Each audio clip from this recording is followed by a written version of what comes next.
Olá, tudo bem com vocês? Mais uma edição de Conversas com o Binder, recebendo o Horácio Coutinho mais uma vez aqui para essa conexão Brasil-Estados Unidos que está fazendo o maior sucesso, essa conexão.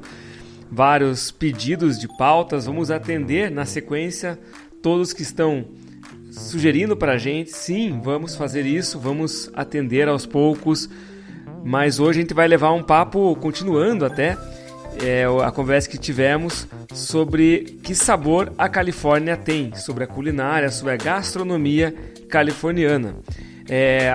Dentre os comentários que tivemos, algumas pessoas comentaram com Horácio, pelo menos uma pessoa comentou com Horácio dizendo que o Horácio é legal, bacana, e o apresentador é um pouco chato, meio mala. Bom, mas essa é a função aqui da conexão Brasil e Estados Unidos. O legal é o Horácio.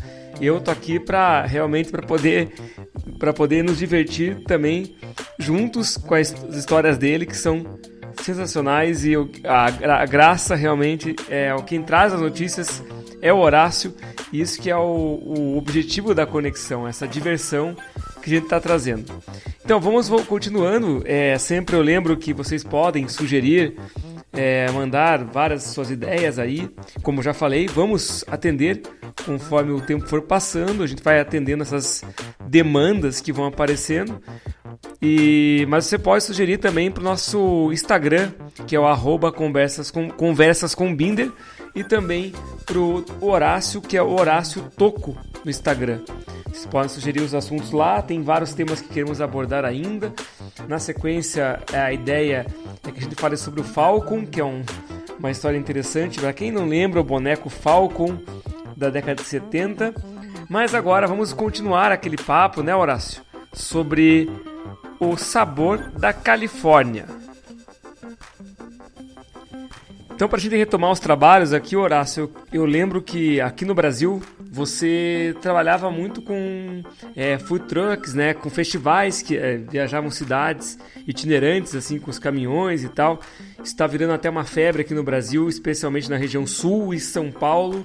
Acontecia muito, até cheguei a divulgar alguns aqui na região e tudo. Era um sucesso, realmente, os trucks viajando pelas estradas do Brasil para os festivais gastronômicos. Mas eu queria saber, como é que aí na Califórnia isso acontece?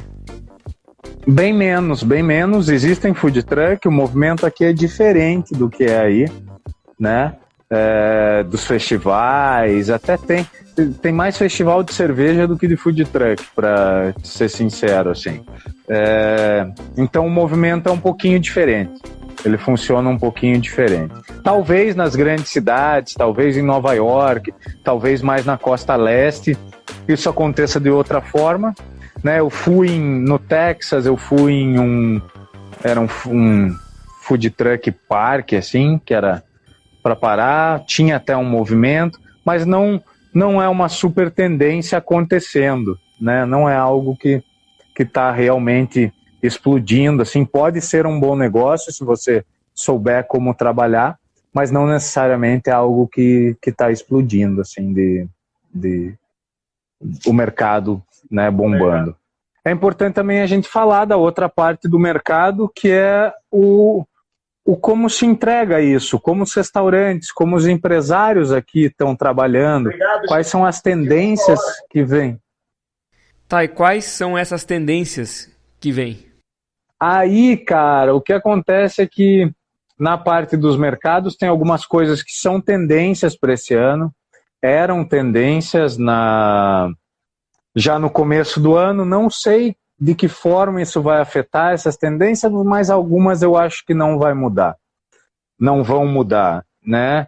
E me assusta às vezes olhar, primeira coisa, os empreendimentos de pequeno porte aqui na área de alimentação, eles têm equipamentos melhores, porque eles têm acessos a melhores equipamentos aqui, juros mais baixos, mas eles não têm planejamento nenhum, cara.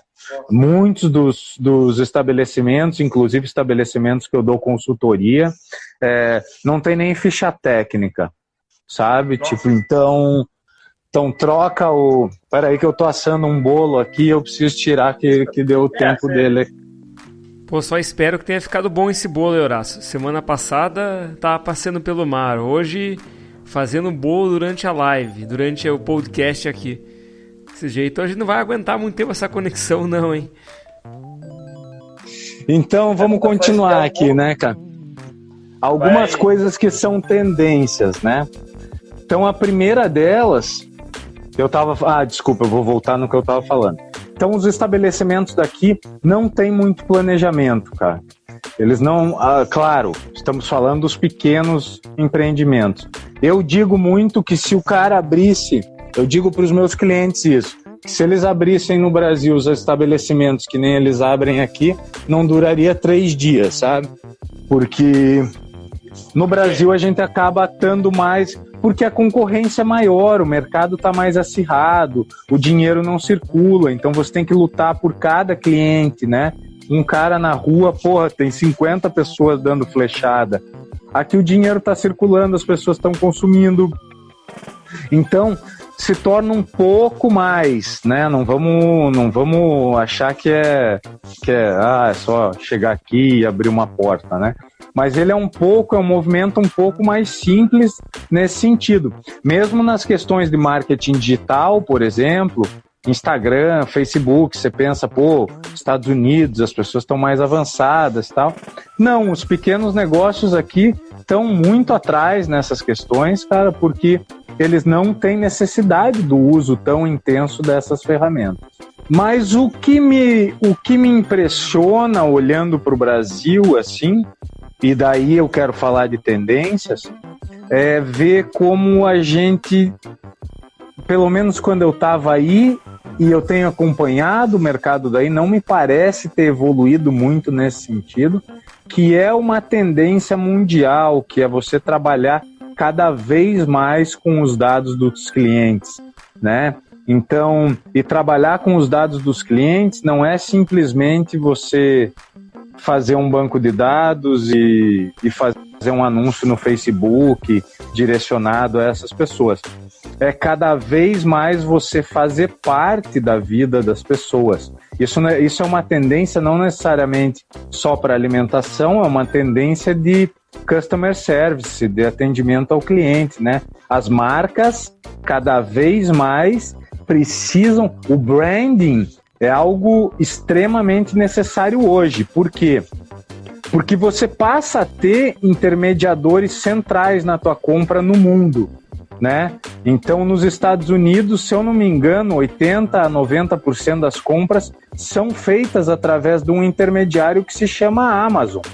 Se você não tem um branding forte, a pessoa não vai te procurar na Amazon, porque a Amazon te entrega a tua pesquisa, ela já te entrega o menor preço, as avaliações, enfim.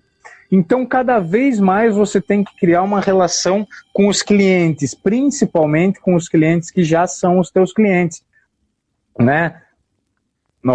A Giza falando que não evoluiu muito, não. E, cara, esse trabalho, eu vou dar um exemplo que é fora da área da gastronomia, né? Então,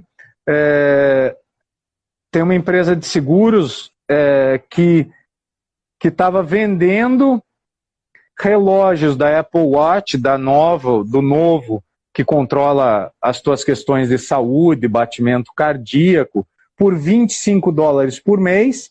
Porém, se você caminhasse 10 mil passos por dia, você não pagava aquele mês. Tá? Então você veja, é uma empresa de seguro, e é óbvio que a empresa de seguro tem interesse em que você mantenha uma vida saudável. Ponto. Né? Existe uma estratégia comercial forte, existe.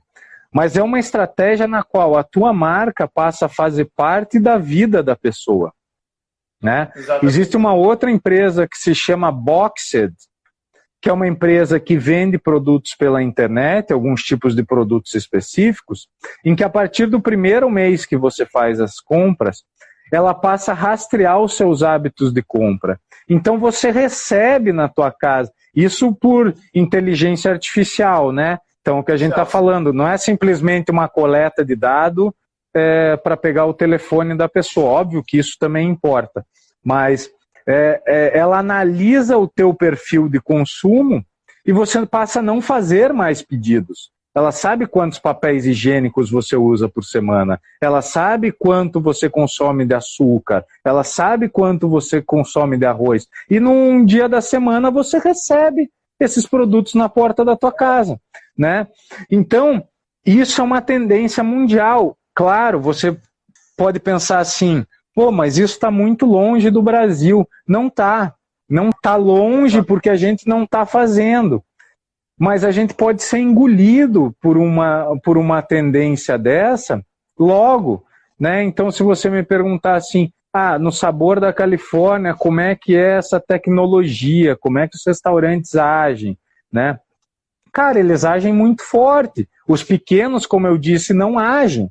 Mas os grandes agem a ponto de poder engolir alguém, né? Então, o que a gente vê hoje, por exemplo, num Jerônimo, que você vai lá e faz um pedido na tela, tal. Cara, isso está aqui nos Estados Unidos há anos, cara. Cara, o mais legal dessa conexão é a mudança do assunto.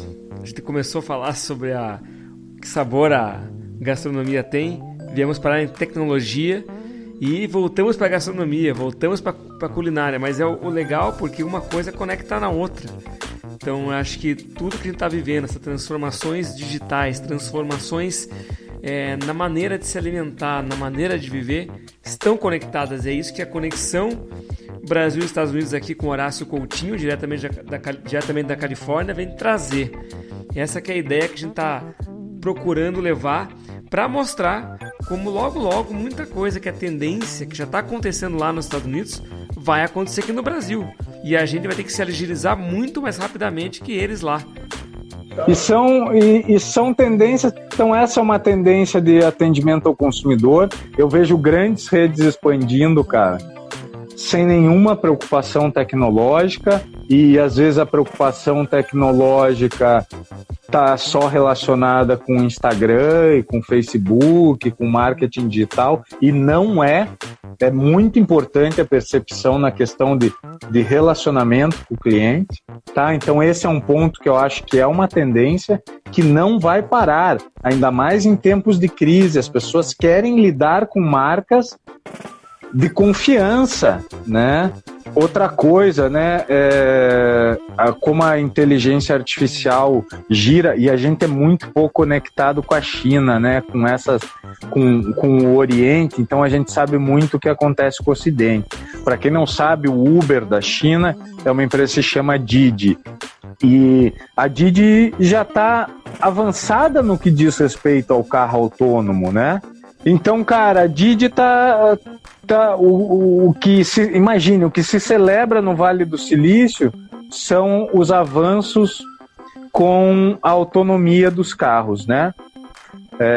Para que você possa ter carros autônomos, onde o Elon Musk tá indo em direção, né? Mas a Didi está testando e está em nível 4 já de testes, entendeu? Então, a leitura facial, reconhecimento facial, são coisas que caminham a passos larguíssimos. Então, tendências tecnológicas estão aí.